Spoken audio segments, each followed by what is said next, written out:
శ్రీకాకుళం నియోజకవర్గం శ్రీకాకుళం రూరల్ మండలం కర్జాడ పంచాయతీలో శ్రీకాకుళం రూరల్ మండల మాజీ ఎంపీపీ గొండు జగన్నాథం అధ్యక్షతన బలగ చిన్నవాడు గొండు సింహాచలం ఆధ్వర్యంలో ప్రజాగళం బాబు సూపర్ 6 పథకాలను ఇంటింటి ప్రచార కార్యక్రమంలో పాల్గొన్నారు.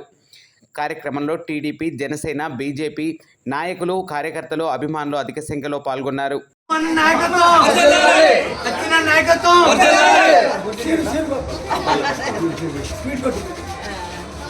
फोटो दिया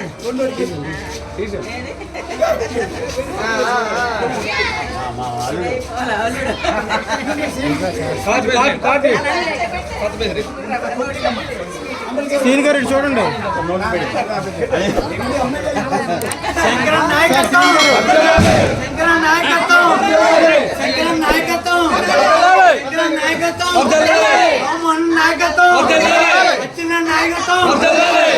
చంద్రబాబు నాయకత్వం.